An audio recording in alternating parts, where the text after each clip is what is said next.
All right, we thought we'd take a little bit today. We're getting back in the shop. Weather's cold. We wanted to show you the shop a little bit, show you some of the tools that we use when we're making these videos, we're making these pieces, when I make the creatures.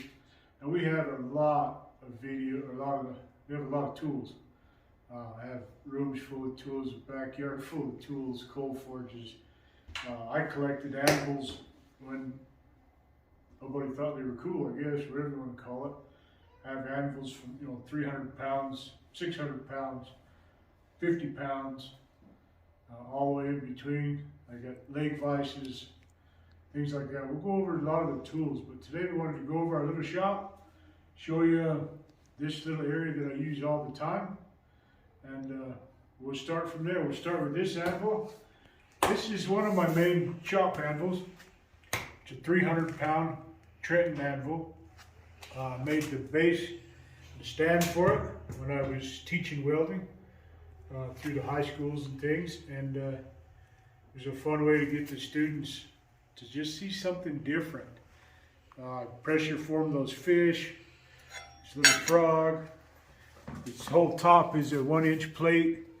This is a big T out of a pipe job I was on. They didn't need it. These fish are pressure formed. There's a stringer hanging on it. This is my whole band. Just keep it down there. There's a little teeny bluegill under here. It was kind of an art piece base, but a lot of fun. And these little platforms are really cool. Just some curls, angle iron, another fish, this little guy. And then there's kind of a lily pad over here for the hammers and tools, hardy tools. So I cut it, put it all together, had some students that were at least interested in doing something a little different. So we made that, and I love it. I think it's a great addition to the shop tool. So that's one of the main anvils, 300-pound Trenton. We got kind of a mess over here, but this is actually a coal forge, but I don't have my ventilation stuff to run it inside, and I use it kind of as a table to hold my gas forge, which we do have, that we do run if I do like a production run. We run the gas forges, just propane forge, nothing special. A friend of mine built these out of Colorado, and I use it all the time. We got an induction forge, which I'm still learning how to use. I don't have any of the right coils for it. I need to make some coils. This is just holding my window up. But we got lots of vices. This is an old vice, but there's lots of vices around the shop. We got new tools and we got old tools. So we got vices. There's a cone mandrel. When I need it, I roll it out. It is for your wagon wheel stuff. Those of you guys that know what a cone mandrel is.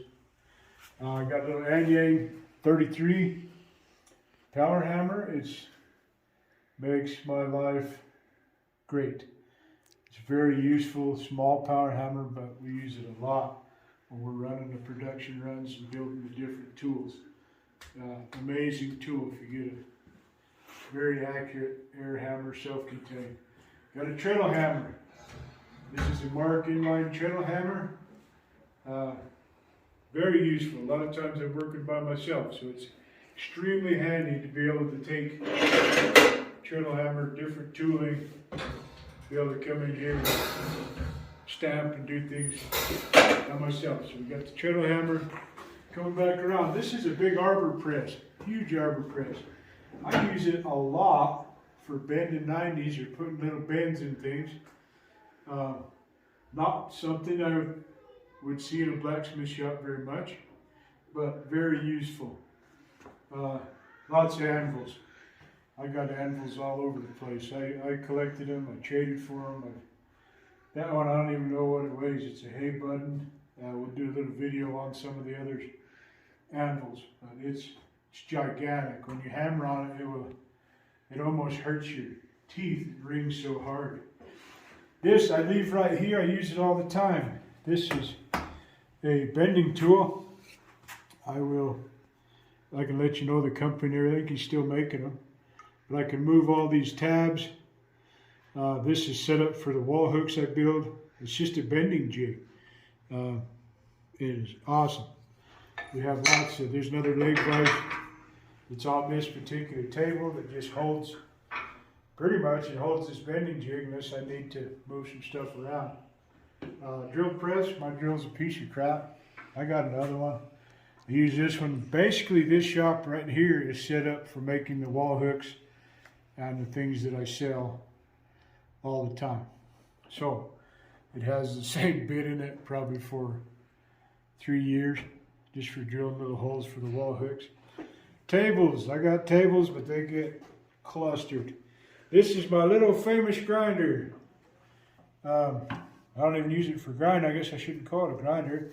I use it for the wire wheel. It's made out of a washing machine motor, an upside down piston.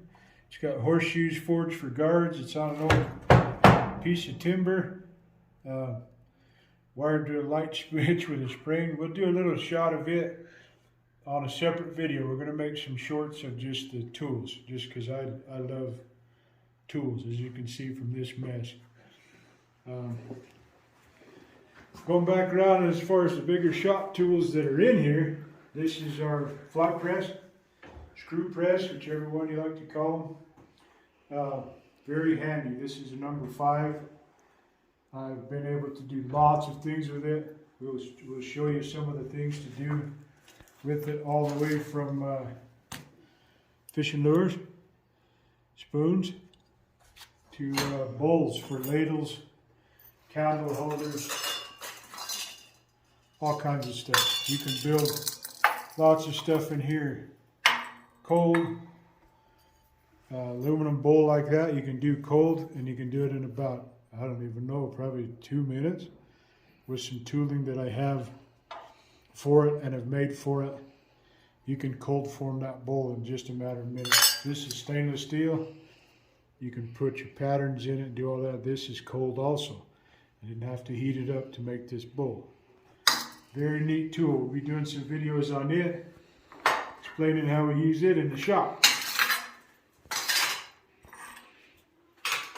Coming back to the, I guess you could call them my favorite tools. These anvils and these vices, if you got a good leg vice, and you got your good anvil, you got your basic tools. You need a good hammers and stuff like that, but a good leg vice is worth its money. I use the leg vice all the time. I have other vices, you know, but this one is the one that I haven't lifted up because I'm doing a lot of animal heads and doing a lot of forging. And from welding since I was 10 years old, I can't see where the crap. If I got it lifted up, I can do pretty good. I wouldn't lift it any higher with anything, but to get it up where I can see it good and still hammer accurately, leg vice, okay? One thing I will have you notice about the shop, all these tools are hanging here, the ones I use, but I have it set up like a, best way I can compare is like a drum set. My shop is even farther out than I would like it, but as far as the space I have, it's perfect. You want to be able to go from your forge to your anvil, from your forge to your vise, from your forge to your flat press. The same with the tools that are on my other side. I want to be able to go from the forge straight to my power hammer, straight to the treadle hammer, straight to make a bend over here. So as you're setting up your shop, or I love to see other people's shops. So, but as you're setting them up, you're setting up your own area. Mine is a little bit wide. I would actually like it to be tighter, but it works very well. The old blacksmiths that had dirt floor shops used to actually look at their foot tracks. They would look at how far they're stepping, because a half a step or a full step in a full day of working is a lot. You add that all up, you're stepping. They like to have everything really close. Okay? So basically, that's just my work area. set up like a drum set so that I can kind of, from the center of here, I can basically grab hot iron and go anywhere I need to for what I'm building. But that's about it. I mean, there's lots of tools in here. We're going to start doing and trying some of the short videos where we talk about a certain tool in the shop. Maybe we'll give the year and date. Some of these are very old. You know, some of these vices are actually your late 1800s. You know, that one's dated 1897. They're old tools. I have anvils that are 1901, 1902. Some of them are older, some of them are newer. I mean, I know guys that have anvils that came over in ships, and the bottom of the ships is ballast. They're so old. Like, that's the only way they could have got here from England. There's not any other way they got here.